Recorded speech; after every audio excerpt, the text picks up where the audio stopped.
नमस्कार, मैं हूं मृत्युंजय कुमार झा और आपकी खबर आपका फ़ायदा में आपका स्वागत है। क्या आप भी अपनी सेहत सुधारने के लिए प्रोटीन सप्लीमेंट या विटामिन की गोलियों का सहारा ले रहे हैं? आजकल इनका चलन तेज़ी से बढ़ रहा है और कई डॉक्टर भी नेचुरल सोर्स की बजाय सप्लीमेंट को बढ़ावा दे रहे हैं। लेकिन क्या आपने सोचा है कि ये प्रोटीन पाउडर और विटामिन की गोलियां आपकी सेहत को बनाने की बजाय बिगाड़ भी सकती हैं? आज हम इसी पर चर्चा करेंगे और समझेंगे कि हेल्थ सप्लीमेंट लेना कितना सही है। जानेंगे कैसे प्रोटीन के नाम पर आप अनजाने में अपनी सेहत से समझौता भी कर रहे हैं। इन तमाम मुद्दों पर डिटेल में बात करेंगे, लेकिन उससे पहले देखिए ये ख़ास रिपोर्ट।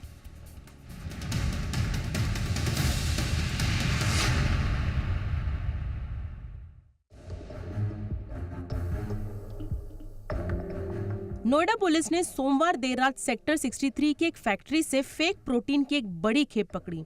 दरअसल दिल्ली के रहने वाले एक व्यक्ति ने शिकायत की थी कि उन्होंने इस ब्रांड की प्रोटीन ऑनलाइन खरीदी थी और इस्तेमाल करने के बाद उन्हें लिवर इन्फेक्शन के साथ ही स्किन की बीमारियां हो गई। ये तो हुई फेक प्रोटीन की बात, लेकिन क्या हमारे शरीर को अतिरिक्त प्रोटीन या विटामिन की जरूरत है? क्योंकि प्रोटीन पाउडर और विटामिन की इंडस्ट्री काफी तेजी से बढ़ रही है। सिर्फ प्रोटीन पाउडर की ग्लोबल इंडस्ट्री करीब $14 बिलियन की है। प्रोटीन पाउडर एक प्रकार का प्रोटीन सप्लीमेंट होता है। इन्हें विभिन्न खाद्य स्रोतों से तैयार किया जाता है, जैसे डेयरी, अंडे, सोया, मटर, चावल। लेकिन ये पाउडर खाद्य पदार्थों से प्राप्त प्रोटीन से अलग होते हैं, क्योंकि इनमें से अधिकतर पोषक तत्व हटा दिए जाते हैं, जैसे कि फाइबर, विटामिन और खनिज। इसीलिए इसे सप्लीमेंट माना जाता है। लेकिन क्या सभी को प्रोटीन पाउडर की जरूरत है? आमतौर पर लोग बिना डॉक्टर की सलाह के ही प्रोटीन सप्लीमेंट लेने लगते हैं। ऐसा करना फायदे की जगह नुकसान पहुंचा सकता है। ज्यादातर लोग अपने आहार से ही पर्याप्त प्रोटीन प्राप्त कर सकते हैं और उन्हें प्रोटीन पाउडर की जरूरत नहीं होती। हालांकि कुछ लोग जैसे एथलीट्स, बीमारी से उबर रहे लोग या जिनका आहार सीमित है, उन्हें अतिरिक्त प्रोटीन की आवश्यकता हो सकती है।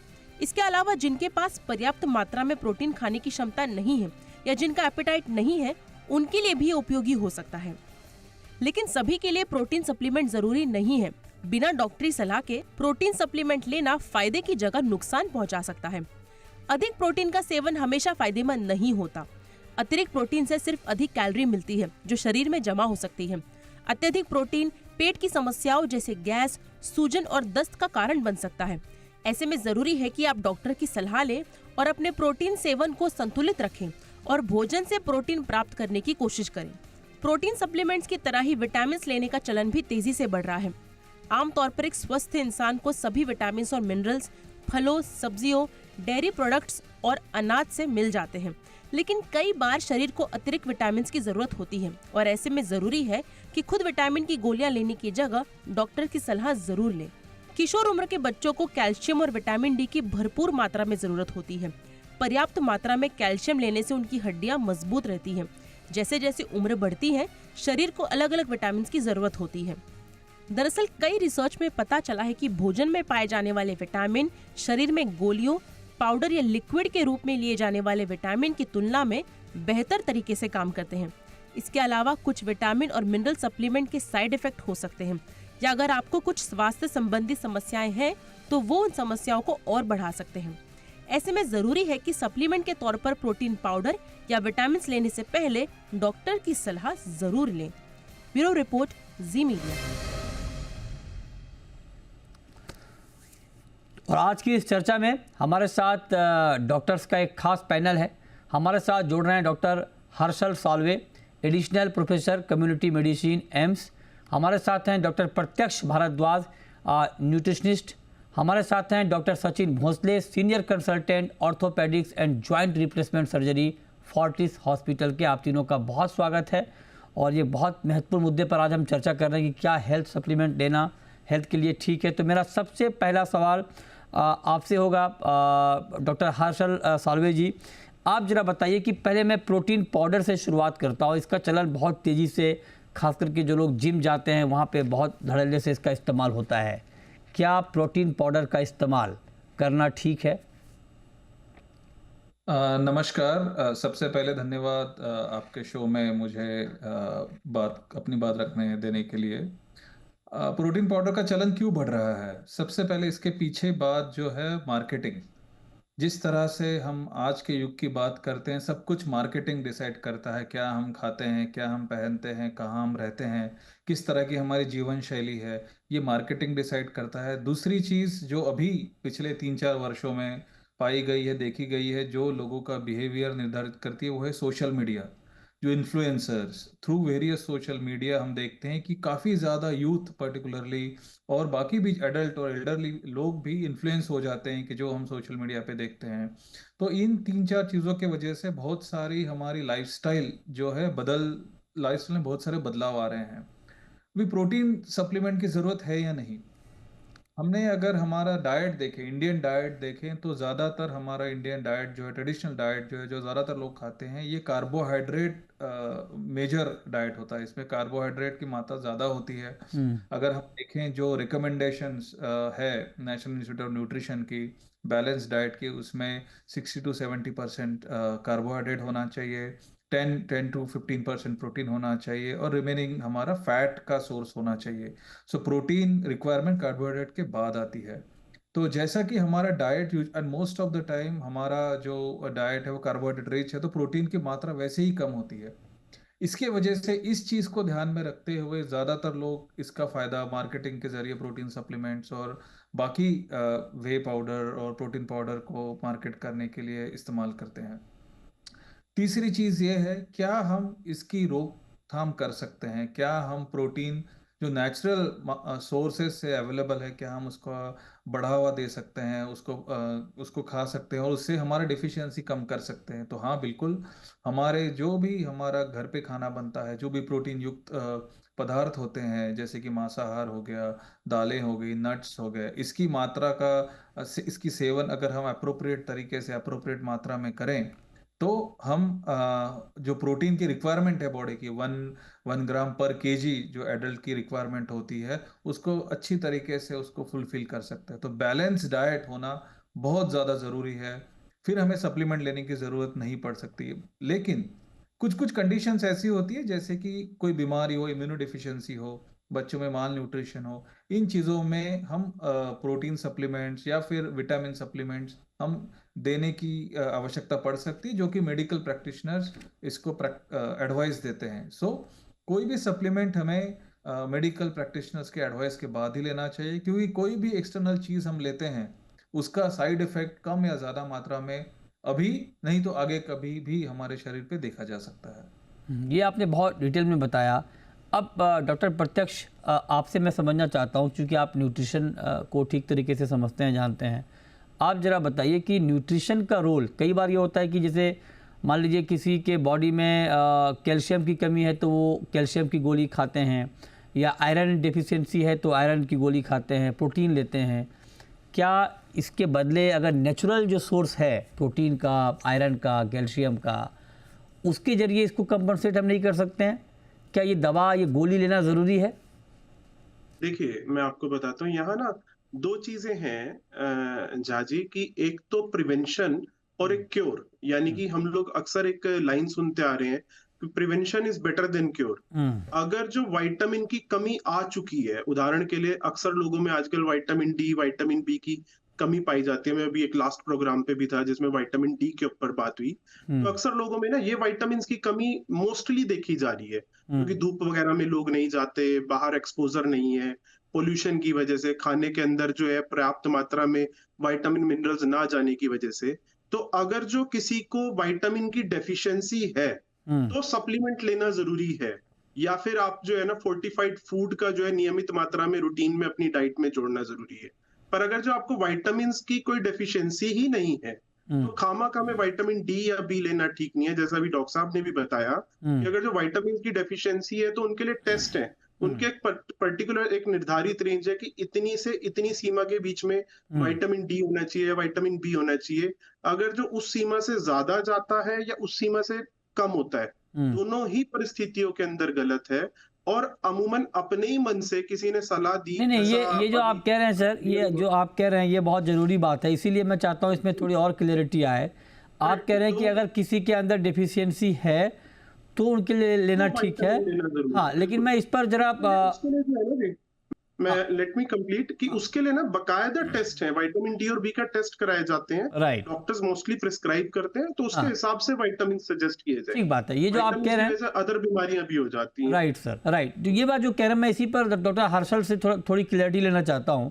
डॉक्टर साहब, आप जरा ये बताएं कि हम अभी ये बात कर रहे हैं कि मान लीजिए किसी के अंदर डिफिशियंसी है विटामिन की, आयरन की या कैल्शियम की, क्या उस डेफिशिएंसी को हम नेचुरल सोर्स से नहीं ठीक कर सकते? उसके लिए दवा या पाउडर लेना ही ज़रूरी है? ये बहुत ही इम्पोर्टेंट सवाल आपने किया है। मैं एक एग्जांपल दूंगा जो हम अपने देश में कर रहे हैं। एनीमिया का एग्जांपल दूंगा, जो कि आयरन की डिफिशियंसी से ज़्यादातर देखा गया होता है। तो हमारे देश में एक प्रोग्राम चलता है, आयरन डिफिशियंसी कंट्रोल प्रोग्राम। अभी बहुत सारे नाम बहुत चेंज हुआ है उसका। एनीमिया मुक्त भारत अभी उसका करंट नाम है।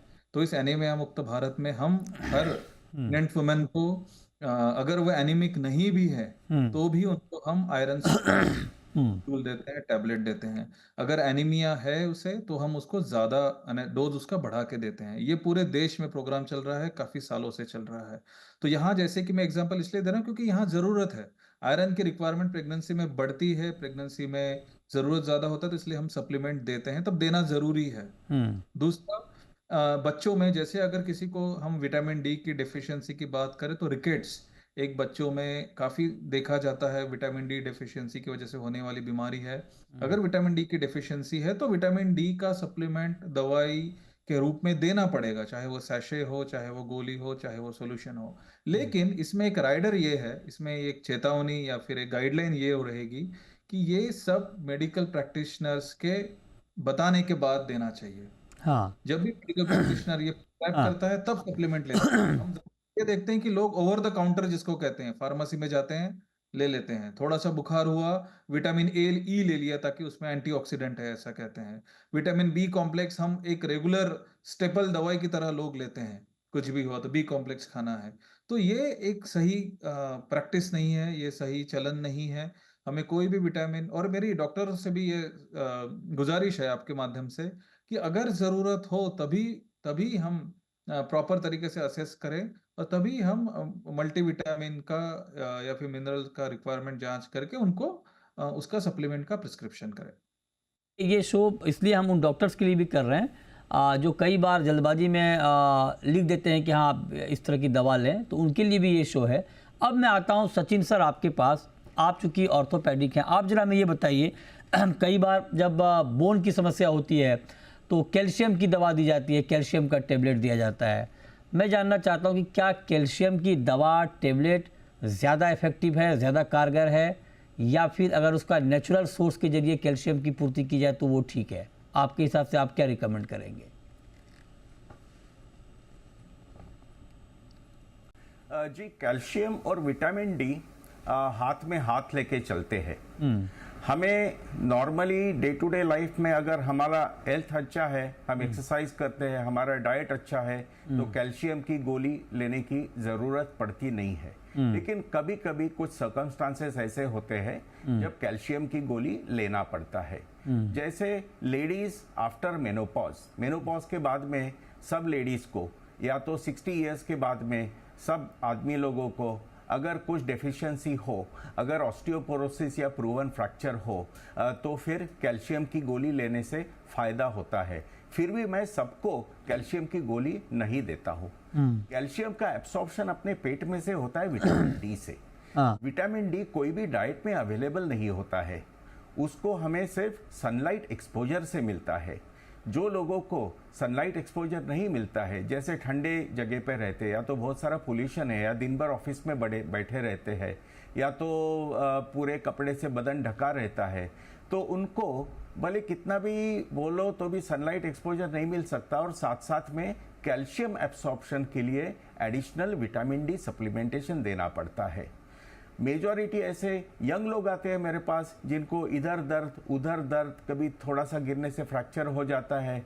उनको मैं बोलता हूँ हर साल आपको रोज की एक कैल्शियम की गोली और 60,000 यूनिट्स का विटामिन डी का जो गोली होता है वो हफ्ते का एक हर साल 2 महीने लेना है। मेजॉरिटी लोगों को जो मेट्रोपॉलिटन सिटीज़ में रहते हैं उनको मैं ये प्रिस्क्राइब करता हूँ। इसके अलावा कैल्शियम रिक्वायरमेंट किसको रहता है? जिसको फ्रैक्चर हो जाता है, फ्रैक्चर के लिए सर्जरी होती है तो प्लास्टर लगता है, तो थोड़ा सा फ्रैक्चर हीलिंग को हेल्प करने के लिए अब कैल्शियम सप्लीमेंटेशन एडिशन देते हैं। अच्छा, नहीं फ्रैक्चर सर, डॉक्टर साहब ये आपने बढ़िया बताया, फ्रैक्चर के लिए ठीक है, क्रिटिकल नहीं, एक सेकंड सर, क्रिटिकल केस में ठीक है, मान लीजिए किसी को फ्रैक्चर हो गया, चोट लग गई, तो वहाँ तो ठीक है कि भाई जल्दी उसको हील करना है, कंपनसेट करना है। लेकिन मैं उन लोगों के लिए सवाल पूछ रहा हूँ जो लंबे समय के लिए चाहते हैं कि मेरा बोन मजबूत रहे, कैल्शियम की दवा खा लेता हूँ, मतलब जिनको कोई बड़ी दिक्कत नहीं है लेकिन वो सिर्फ हड्डी मजबूत करने के लिए या थोड़ी घुटने की दिक्कत है तो कैल्शियम की दवा, मैं उन लोगों के लिए पूछ रहा हूँ कि उनके लिए क्या कैल्शियम की दवा ठीक है, या कैल्शियम की दवा की बजाय अगर वो अपनी डाइट में कैल्शियम शामिल कर लें खान पान में तो वो ज़्यादा अच्छा रहेगा, इसमें आप क्या कहेंगे? डाइट का कैल्शियम सबसे इंपॉर्टेंट है, और हड्डी में कैल्शियम जाने के लिए in addition to good diet and good health आपको लगता है जिसको बोलते हैं वेट बेयरिंग एक्सरसाइज। जब तक कि आप चलेंगे नहीं, एक्सरसाइज नहीं करेंगे, तब तक कि आपकी हड्डी कैल्शियम के लिए भूखी नहीं रहेगी। अच्छा, पेट का कैल्शियम एब्सॉर्ब होकर हड्डी में नहीं जाएगा। हाँ, हमें पता होता है किसको कैल्शियम की डिफिशियंसी हो सकती है, जैसा मैंने बोला old age, post menopausal, chronic disease या किडनी डिसीज, जिसमें कैल्शियम का सप्लीमेंटेशन फूड से, खाने से इनफ नहीं मिलता है तो गोली देना पड़ता है। पर नॉर्मल जो आदमी चलता फिरता है, कोई बीमारी नहीं है, उनके लिए कोई कैल्शियम की गोली, कोई विटामिन डी लेने की जरूरत नहीं है। एक्सरसाइज करो, सनलाइट एक्सपोजर लो, अच्छा डाइट रखो, बैलेंस डाइट रखो, कोई गोली की जरूरत नहीं। बिल्कुल, ये आपने बहुत बढ़िया बात कही। छोटा सा ब्रेक लेंगे लेकिन इस मुद्दे पर और भी बहुत सारे सवाल हैं, तुरंत लौटते हैं।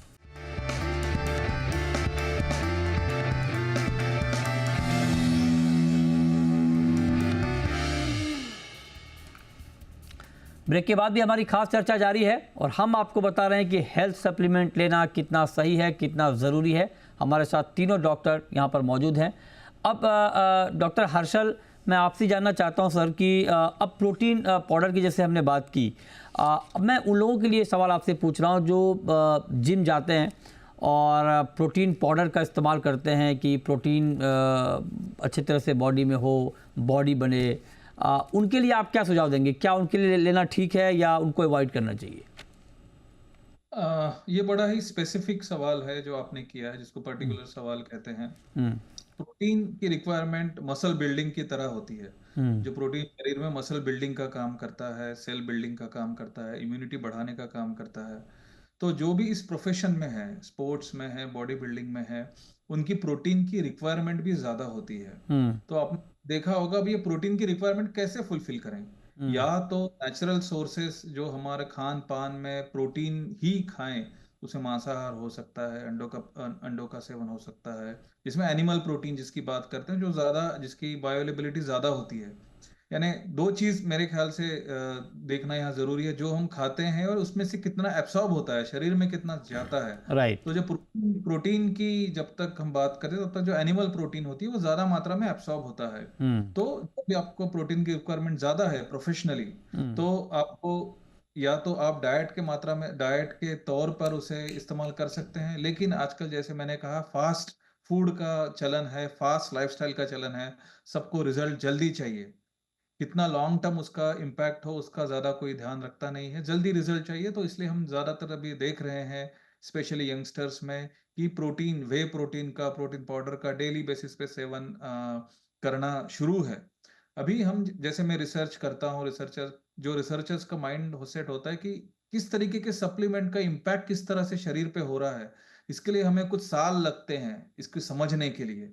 अभी हम ये नहीं बता सकते कि लॉन्ग टर्म प्रोटीन का इस्तेमाल करेंगे तो किस तरह से इसका इम्पैक्ट लॉन्ग टर्म शरीर पे होगा। शॉर्ट टर्म पे मसल बिल्डिंग होता है और आपका स्पोर्ट्स में आपको फायदा होता है, लेकिन लॉन्ग टर्म इसका कैसे इम्पैक्ट होगा, आप, क्योंकि कोई भी सप्लीमेंट आप ज्यादा मात्रा में लेते हैं उसको सस्टेन करना मुश्किल होता है ज्यादा साल तक। कुछ समय के लिए आप सस्टेन कर सकते हैं, तो विड्रॉ करने के बाद आपकी बॉडी, आपका शरीर किस तरह से रिस्पॉन्ड करता है, इस पे और अध्ययन करने की जरूरत है। ये हमें अभी पता नहीं है कि लॉन्ग टर्म इम्पैक्ट इसका किडनी पे, रीनल सिस्टम पे, दो तीन यानी there evidences, research studies are available है जो ये कहती है कि एक्सेस प्रोटीन सप्लीमेंट से रीनल सिस्टम, जो हमारी किडनी सिस्टम होती है, उस पे प्रेशर पड़ता है, जोर पड़ता है और उसके फंक्शन में डीअरेंजमेंट होने की संभावना है। हमने ये देखा है कि डर्मेटोलॉजिकल मैनिफेस्टेशन भी प्रोटीन सप्लीमेंट से होते हैं, जैसे लोगों में स्किन में इम्पैक्ट होना, नोड्यूल होना, एक्नी होना और रीनल डैमेज भी कुछ-कुछ लोगों में देखा गया है। लेकिन जैसा कि मैं कह रहा हूँ, इस पे और रिसर्च और शोध करने की ज़रूरत है, ताकि हम इसका लॉन्ग टर्म इम्पैक्ट, जिसको हम साइड इफ़ेक्ट्स कहते हैं, उसका अध्ययन कर सकें। जैसे नटशेल में जो भी नेचुरल आप जितना उसको अपनी रिक्वायरमेंट फुलफिल कर सके उतना अच्छा है। उतना अच्छा है। मतलब एक लाइन में बात यह है कि नेचुरल सोर्स से जितना आप अपनी रिक्वायरमेंट फुलफिल कर पाएँ वो ज़्यादा बेटर है कंपेयर टू मेडिसिन लेने का। लेकिन अब प्रत्येक भारद्वाज जी, मैं नोट कर रहा हूँ सर, मैं चाहता हूँ कि आप एकदम संक्षेप में ब्रेकफास्ट, लंच और डिनर की एक प्रॉपर आप हमें डाइट बताएं, प्रॉपर थाली बताएं जिसमें सारे न्यूट्रिशन फुलफिल होते हों, और अगर लोग इसको फॉलो करें तो उनको शायद मेडिसिन की ज़रूरत ना पड़े। मैं नोट कर रहा हूँ सर, आप बताइए ब्रेकफास्ट में प्रॉपर कॉम्बिनेशन क्या होना चाहिए, लंच में क्या होना चाहिए, डिनर में क्या होना चाहिए? आपको बताता हूँ, देखिए कि दूध को अपनी डाइट के अंदर जोड़ के रखना बड़ा ज्यादा जरूरी है। बजाय हमें वेस्टर्न टाइप की डाइट्स पे जाने के, हम लोग मिलेट्स नाश्ते में ले सकते हैं, पोहा ले सकते हैं। अगर जो हमें पराठा या रोटी खानी है तो हम लोग स्टफ्ड रोटी ले सकते हैं दही के साथ।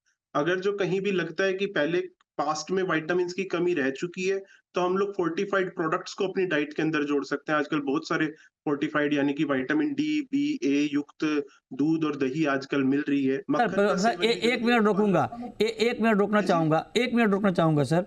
आपने अच्छा बताया, लेकिन मैं आपसे ये गुजारिश करूँगा कि आप ऐसी डाइट बताएं जो इजीली अवेलेबल हो, सबके लिए अवेलेबल हो, है ना। कई बार होता है कि वो अलग अलग प्रोडक्ट्स उनके लोग भाग जाते हैं। वही डाइट बताऊंगा हाँ। जो बिल्कुल इजीली अवेलेबल हो। देखो, हाँ, दालें सबके घर में अवेलेबल होती हैं, बिल्कुल। अनाज सबके घर में अवेलेबल होता है। हाँ, आमतौर पे अब सरकार मिलेट्स के ऊपर बड़ा बढ़ावा दे रही है। ठीक है। मिलेट्स भी सबके घर में अवेलेबल है। ओके। सब्जियां, फल, दोनों चीजें सब जगहों पे अवेलेबल है। तो अगर जो हम लोग नियमित तौर पे अपने इलाके में रहने वाला भी भोजन करते हैं ना, तो भी हमें विटामिन नहीं नहीं, वो हो गया sir. Sir specific, sir specific बताइए। आपने ब्रेकफास्ट का बता दिया कि दूध, मिलेट्स, पोहा, रोटी, दही ले सकते हैं, ठीक है।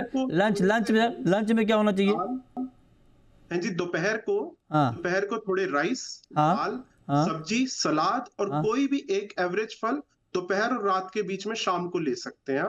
ठीक है। सेम, आप जब रात की बात आती है तो रात का खाना थोड़ा हल्का होना चाहिए। हाँ, अगर जो आपको 2 रोटी की भूख है तो 1 से 1.5 रोटी करिए। ठीक। चावल रात को मत लीजिए, दही रात को मत लीजिए। हाँ, 1 कटोरी सब्जी लीजिए। कोई भी ऐसी चीज ना लीजिए जिसे पचाने में पेट को ज्यादा मेहनत रात करे। में दूध लें, रात में दूध लेना चाहिए। आप कह रहे हैं दही नहीं, तो दूध लेना चाहिए, मिल्क।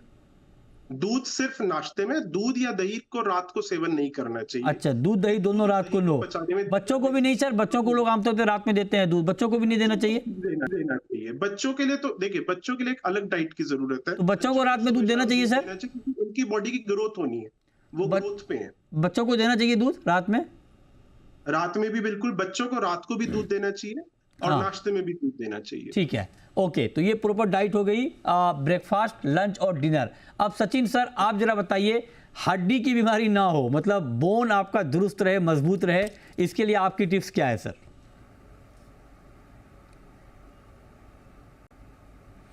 सर, जैसा हमने दो चीज़ें डिस्कस किया, exercise, that is weight bearing exercise, जैसा ब्रिस्क वॉकिंग है, रैकेट स्पोर्ट्स है, रनिंग है, कोई भी टाइप के स्पोर्ट्स है, वो जब आप करोगे आपको भूख लगेगी, आपके पेट में प्रोटीन जाएगा, आपके पेट में कैल्शियम जाएगा, और आपको सनलाइट एक्सपोजर भी साथ साथ में है, तो आपका मसल मास, मतलब बॉडी का जो स्ट्रेंथ के लिए जो मसल्स बनते हैं वो, और हड्डी की मजबूती दोनों बने रहेंगे। ओके, जब हम हमारे बॉडी को रिक्वायरमेंट रहती है तो हमें भूख ज़्यादा लगती है। अगर हम बहुत सारा एक्सरसाइज कर रहे हैं तो हमें प्रोटीन सप्लीमेंटेशन एक्सेसिव लेना चाहिए। अच्छा। लेना चाहिए, लेकिन साथ साथ में हमारी किडनी और हमारा सिस्टम भी स्ट्रांग और तगड़ा होना चाहिए। नहीं तो क्या होता है, ज़्यादा प्रोटीन खाए, जैसे जिम में बच्चे जाते हैं, बॉडी बिल्डिंग करते हैं, प्रोटीन सप्लीमेंट लेते हैं, कुछ शेक वगैरह लेते हैं, और उनका यूरिक एसिड बढ़ जाता है, लिवर डैमेज हो जाता है, किडनी डैमेज हो जाता है। तो अपने बॉडी को समझना ज़रूरी है। आप अपना मॉडरेट एक्सरसाइज करो, किसी भी एज में, यंग एज में, मिडिल एज में, लेट एज में, मॉडरेट एक्सरसाइज, गुड न्यूट्रिशन, और आपको भूख लगेगी, आपको balance protein, calcium, vitamin D का डाइट रहे और बाकी सारे जो माइक्रो न्यूट्रिएंट्स रहते हैं, काफ़ी सारे मिनरल्स रहते हैं, जैसा मैग्नीशियम हो गया, वो एक मिनरल है, वो भी अपने डाइट के साथ साथ में मिल जाता है। विटामिन B12 जो होता है वो नॉर्मली नॉन वेजिटेरियन डाइट से मिलता है अपने को, लेकिन उसके लिए जो स्ट्रिक्ट वेजिटेरियन रहते हैं वो लोग सप्लीमेंट्स ले सकते हैं। ठीक है, ओके सर, बहुत शुक्रिया डॉक्टर सचिन भोसले आपका, प्रत्यक्ष भारद्वाज आपका और डॉक्टर हर्षल साल्वे जी आपका हमारे साथ आज की इस खास चर्चा में जुड़ने के लिए और हमारे ऑडियंस को ये बताने के लिए कि हेल्थ सप्लीमेंट ज़रूरी है या उसके बदले कुछ और उपाय हो सकते हैं। छोटा सा ब्रेक के बाद भी खबरें जारी हैं। नमस्कार।